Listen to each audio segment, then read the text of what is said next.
সমসাময়িক সময়ে প্রকৃতি উজাড় হয়ে যাওয়া সমাজের নানা অসঙ্গতি যা কিছু শিল্পীকে আন্দোলিত করে তাই ক্যানভাসের বিষয় করে। সমসাময়িক সময়ে প্রকৃতি উজাড় হয়ে যাওয়া সমাজের নানা অসঙ্গতি যা কিছু শিল্পীকে আন্দোলিত করে তাই ক্যানভাসের বিষয় করেন শিল্পী। তার এই সব বিষয়ে আঁকা চিত্রকর্ম নিয়ে গ্যালারি কায়ায় চলছে প্রদর্শনী। শিরোনাম সমসাময়িক সময়ে প্রকৃতি উজাড় হয়ে যাওয়া সমাজের নানা অসঙ্গতি যা কিছু শিল্পীকে আন্দোলিত করে তাই ক্যানভাসের বিষয় করেন শিল্পী। তার এই সব বিষয়ে আঁকা চিত্রকর্ম নিয়ে গ্যালারি কায়ায় চলছে প্রদর্শনী। শিরোনাম টাইম ইন আ থ্রেশহোল্ড, চলবে 9 এপ্রিল পর্যন্ত।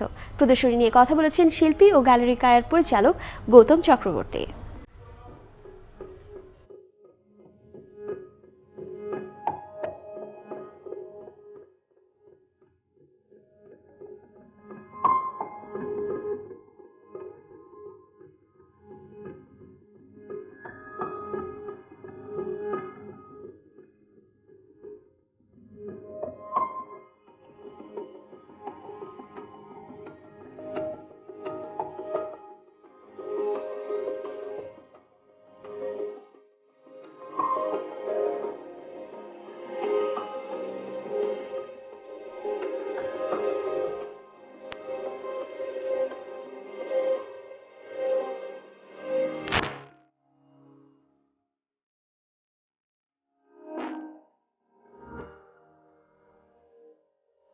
আশরাফ আমি বলবো সমসাময়িক সময়ের একজন অত্যন্ত গুরুত্বপূর্ণ একজন শিল্পী, এবং তার কাজ আমি গত প্রায় 10 বছর ধরে 9-10 বছর ধরে আমি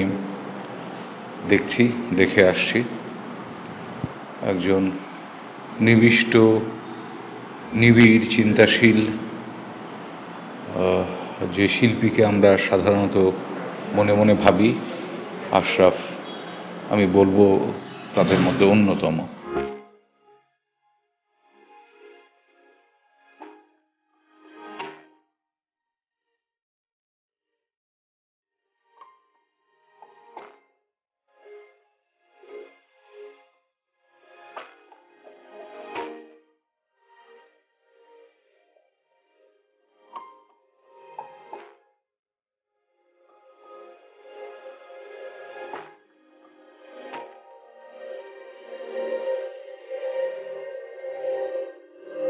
কোনো বিষয়ের সাথে মানুষের অবয়বকে মিলিয়ে এক ধরনের কাজ করার চেষ্টা করি, যেটাকে এক ধরনের ট্রান্সফরমেশন বা এক ধরনের রূপান্তরিত করা। এবং প্রথম দিক থেকে আমার কাজগুলো ছিল একান্তই গাছের সাথে মানুষের যে এক ধরনের সহাবস্থান, মেলবন্ধন, সেই জিনিসটা নিয়ে কাজ।